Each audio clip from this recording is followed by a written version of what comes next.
नमस्कार। सबसे पहले तो मैं ये कहूं कि केशव से ये कहा था मैं कि मैं आऊंगा, लेकिन इसी शर्त में आऊंगा कि मैं मंच में नहीं और भाषण नहीं दूंगा। पश्चिम बंगाल हिंदी भाषी समाज के प्रधान संरक्षक के रूप में मैं ये कह सकता हूं कि ये ऋतिक घटक के 100 वर्ष के दौरान ये कार्यक्रम बहुत जरूरी थी।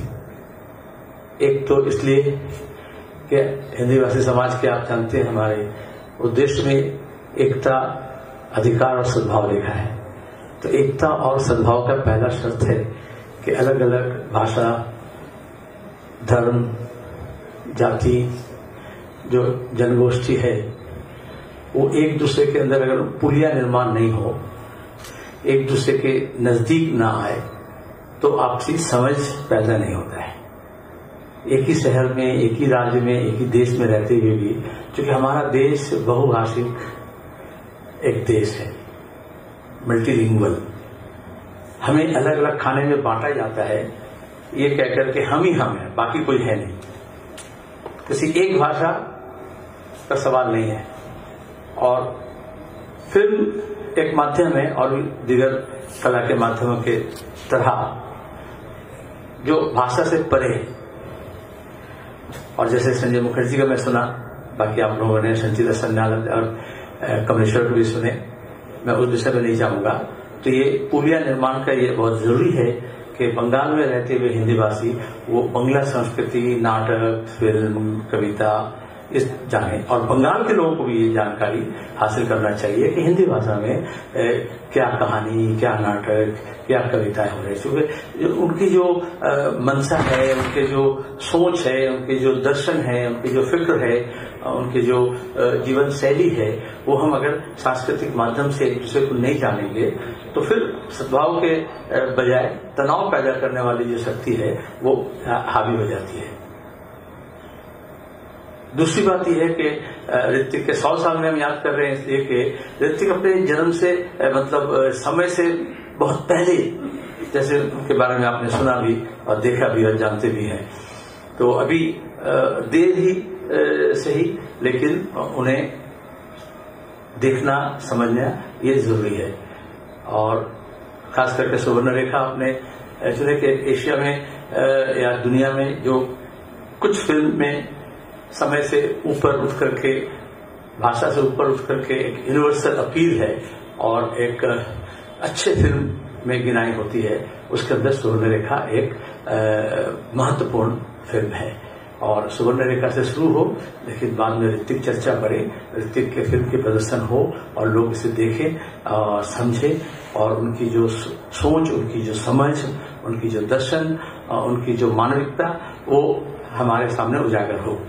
उनके कहने के मुताबिक, और बाकी जो लोग भी ऋतिक के बारे में कहिए, हम भी ये समझते हैं कम्युनिस्ट होने के नाते कि कोई भी जो भी माध्यम से जो काम कर रहे हो अपने अपने माध्यम से, लेकिन सबसे बड़ा पहचान उनका ये होना चाहिए कि वो अपने उस माध्यम के प्रति, अपने उस दर्शन के प्रति सच्चाई से अपनी जिम्मेदारी निभाएं। जिम्मेदार हों ईमानदारी से और सच्चाई से, तो कला तभी वो महत्वपूर्ण होती है जब कलाकार अपने ईमानदारी और सच्चाई के साथ, पूरे लगन के साथ और निष्ठा के साथ उनमें अपने को सौंपते हैं। ऋतिक वो काम किए, इसलिए वो आज भी जिंदा है। धन्यवाद। 5 তারিখ আপনারা জানেন বিশ্ব পরিবেশ দিবস হয়েছে, কিন্তু সেটাকে মাথায় রেখে 9 তারিখে Jyoti Basu Centre for Social Studies and রিসার্চে সুন্দরবনে এই জলবায়ু পরিবর্তন, সেখানে সুন্দরবনের প্রভাব এবং তার বিশেষত মানবিক এবং জীবন জীবিকার উপরে কি প্রভাব হচ্ছে, জীবনযাত্রার উপরে, সেটা নিয়ে একটা আলোচনা হবে জ্যোতি বসু সেন্টারে।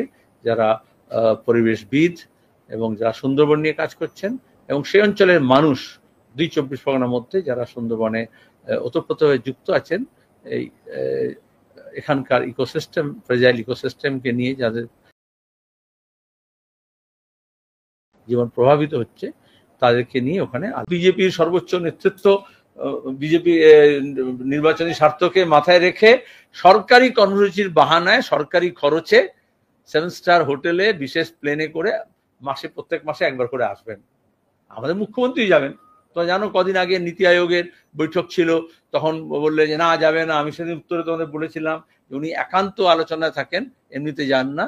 তো যখন আসবেন তখন তো আলোচনা হবে, কিন্তু ওনার তর সইছে না। দিল্লিতে যোগাযোগ করেছেন যাতে একান্ত বৈঠক মুখ্যমন্ত্রীর সঙ্গে প্রধানমন্ত্রী যাতে হয়, তার জন্য তারা যারা মাঝখানে আছে কিছু লোকজন বিজেপি তৃণমূলের মাঝখানে, যে সরকার শুধু নয় দলের মধ্যেও তারা এখন যোগাযোগ করছে। আর দুই হচ্ছে 26শে নির্বাচনের আগে স্বাভাবিকভাবেই সব দলই তাদের প্রস্তুতি নিচ্ছে, কিন্তু এটা বিজেপি রাজ্য নেতৃত্বের কতটা অপদার্থতা যে এখানে কোনো নেতাকে তারা কেউ পছন্দসই মনে করছেন না, একে অপরকে বরদাস্ত করছেন না, একজন আসলে অনেকজন ঘোষা করছেন। সেই জন্যই এখন ওদের প্রধানমন্ত্রী স্বরাষ্ট্রমন্ত্রীকে দেশের নিরাপত্তা, দেশের স্বার্থ, উন্নয়ন, অন্যান্য কাজকর্ম ছেড়ে বিজেপি রাজ্যের স্বার্থ